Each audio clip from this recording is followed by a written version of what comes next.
The neon haze of Varela City shimmered against the acid rain. Hoverbikes roared through the air lanes above, and holographic ads painted the skyline in violent color. On the lower decks, where rust met rain, stood a small cafe called the Rusted Spoon. Nara Vex, a 23-year-old mechanic's daughter, worked the night shift there. Her family had once been engineers for the Imperial fleet, but that was before the Empire burned their factory to silence the workers' strike. Now Nara brewed recycled coffee for smugglers, off-world traders, and whoever could pay. The bell above the door chimed, a sound that rarely meant anything good this late at night. She turned. A figure stepped inside, hooded, hunched, soaked in acid rain. His clothes were ragged, stitched with alien symbols. He wasn't human. His skin was pale blue like moonlight through fog, and his eyes glowed faintly gold. He moved toward the counter with a limp, clutching a data stick so old it looked fossilized. "Can I help you?" Nara asked cautiously. He nodded once, voice rough and ancient. "Food warm, please," she hesitated. The old alien looked barely alive. When he reached into his cloak for payment, his hand trembled. Nothing but a few broken credits and a rusted coin. Nara sighed softly. "Forget it. I've got you." He blinked, confused. "You pay?" "Yeah," she said, punching the order into the register. "You look like you need a meal more than I need 3 credits." He watched her silently as she brought him soup, real soup, not synth gel, and a mug of steaming tea. His hands shook as he ate, like someone who hadn't been shown kindness in decades. When he finished, he placed the ancient data stick on the counter. "You have given life to one who was forgotten," he whispered. "So the forgotten will remember you." Nara frowned. "That's poetic, I guess." But before she could ask more, the old alien rose shakily, pulled his hood low, and disappeared into the neon storm outside. She thought that would be the last she ever saw of him. She was wrong. Middle. The ships that blinded the sky by dawn. The city shook. The sound came first, a deep, rolling thunder that made the air itself vibrate. Then the light, blue and gold streaks ripping across the clouds. Nara ran to her balcony and froze. Imperial dreadnoughts. Massive, cathedral-like warships pierced the skyline, their engines howling like 1,000 demons. The Empress's seal glowed on their hulls, the same mark that had burned her father's factory to the ground years ago. But these weren't just passing. They were descending. Within minutes, the lower decks flooded with troops. Storm drones scanned faces, breaking down doors, hauling civilians into the streets. Her comm buzzed. Tavi, her brother. "Nara." "Stay inside." "They're raiding our sector, something about a fugitive alien. They're tearing the city apart." "Nar, I saw him. Last night. An old man." "Tavi, you what? Do you have any idea what you've done?" "If he's who they're looking for." The line cut out. A loud crash came from below. Nara's cafe window exploded inward as a squad of Imperial seekers in black armor stormed inside. One scanned the room with a golden visor, voice metallic and cold. "Human female, designation Nara Vex. You are under Imperial order to surrender the artifact." "What artifact?" She stammered. "I don't—" The soldier slammed a holographic image onto the counter, the data stick the old alien had carried. Nara's blood went cold. "I don't have it," she cried. "He left it." The trooper leaned close, voice buzzing.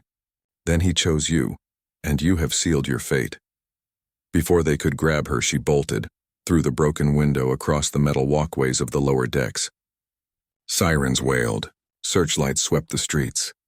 Imperial hounds, half drone, half beast, snarled in pursuit. She ducked through the alleyways until her lungs burned, finally sliding behind an abandoned cargo pod. Rain hissed on the steel roof above her as she tried to steady her breath. Then she heard a voice. "Miss Nara." She spun around. The old alien stood there, dry despite the rain, eyes glowing brighter than before. "You!" she gasped. "They're tearing the city apart for you." He inclined his head solemnly. "I know. The Empire has hunted me across 100 worlds. But I had to come here. Why?" she demanded. "I just gave you food." He reached into his cloak and pulled out a small golden sphere pulsing with faint light. "Because kindness is rarer than power," he said softly, "and only kindness can inherit the power I hold." The secret of the old alien. The sphere hovered from his hand, rotating slowly, light expanding until symbols projected into the rain, maps, constellations, data streams older than human civilization. Nara stared in awe. What is that? The key of Valir, he said. It contains the coordinates to the first archive, where the Empire's origin began and where its lies can end. You're saying the Empire started from, what, your people? He nodded. Long before humans reached the stars, my kind, the Valyrians seeded knowledge among your worlds. We built the Empire to preserve peace, but it grew hungry, cruel. Now it devours everything it was meant to protect. And you? Nara asked, stepping closer. Who are you? I was its first chronicler, he said. The last one alive. He placed the sphere in her hands. It was warm, humming faintly, alive. It will only open for one who acts without greed. You proved worthy last night, but I'm just... She started. A girl who gave without asking, he interrupted gently. That's more than any emperor can say. Before she could answer, the sky exploded. A blue beam lanced down from above, hitting the ground near them and blowing the cargo pod apart. The alien threw himself in front of her as debris rained down. Through the smoke stepped a tall woman in black and silver armor, the Imperial Inquisitor General, her crimson cape swirling like blood. Her cybernetic eyes locked onto them. So, she said, voice sharp as glass, the ghost of Valir hides behind a waitress. Nara clutched the sphere tighter. The old alien rose weakly. You will not touch her, said Lara. The Inquisitor sneered. You think you can defy the Empress? You're centuries out of time. She lifted her gauntlet, and the air around them rippled. Gravity inverted. Nara and the alien were slammed against the wall by invisible force. Hand over the key, Solara demanded. The alien groaned. It will never open for you. Then she'll open it, Solara hissed, turning her gaze on Nara. Or she'll burn with you. Nara struggled, breath crushed out of her lungs. The sphere pulsed harder in her grip, reacting to her fear, glowing brighter, hotter, until it broke free and hovered between them. Solara frowned. What? The sphere erupted in a blast of golden light. The awakening. When Nara opened her eyes, she wasn't on Varela anymore. She stood in a void filled with stars. Ghostly figures. Ancient Valyrians. Drifted around her, singing in tones that felt like wind through eternity. You have opened the archive, said a voice, echoing from everywhere. The same voice as the old alien, but vast, endless. Within lies the truth the Empire fears. The stars rearranged into visions, worlds burning under Imperial conquest, ancient Valyrian temples collapsing, human generals raising banners of gold and crimson over ruins. She saw the old alien kneeling before a throne of light, a young empress rising behind him. Forgive me, he had said once.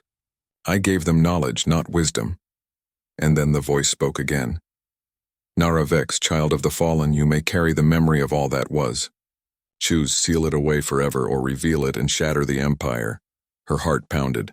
The truth could destroy millions or free them. She clenched her fists. They burned my family. They built everything on lies. I'm done hiding. Light engulfed her. The ending, fire and rebirth on Virella. Solara stumbled back as the sphere's light spread across the sky. The old alien, now glowing with pure energy, whispered, She has chosen. The Imperial ships froze mid-air, their systems flickering.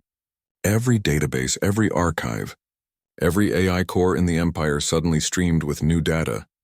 Uncensored history, ancient truth, forbidden knowledge. The entire galaxy watched as the Empire's origins were exposed in real time. The Inquisitor screamed as her armor disintegrated under the surge of energy. No, you'll collapse everything. Then let it collapse, Nara said, her voice echoing with the resonance of the Valyrians. Let it begin again. A wave of golden light swept outward, purging the corruption coded into the Empire's neural core. The dreadnoughts above flickered, then powered down, drifting silently like fallen stars. When the light faded, Nara was on her knees, the sphere now inert in her hands. The old alien lay beside her, smiling faintly. You did what I could not, he whispered. You gave them truth. She gripped his hand. Don't die. You can help rebuild. He shook his head slowly. My time ended centuries ago. But yours begins now. His form shimmered, dissolving into motes of light that drifted upward into the dawn. For the first time, the sky over Virella wasn't crimson or polluted. It was clear. Nara looked up as the sun rose over the wreckage of the Empire. Around her, the people began emerging from the shadows, confused but free. She held the sphere close. It was cool now, empty. But in her heart, something new was burning. Hope, Epilogue, the legacy of the kind. Act months later, the galaxy spoke of a girl from the lower decks who had ended an empire.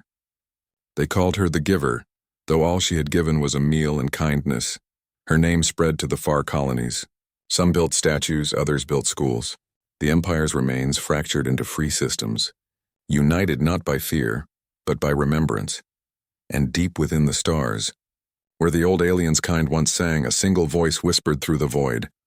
Kindness is the seed of revolutions, and revolutions never die.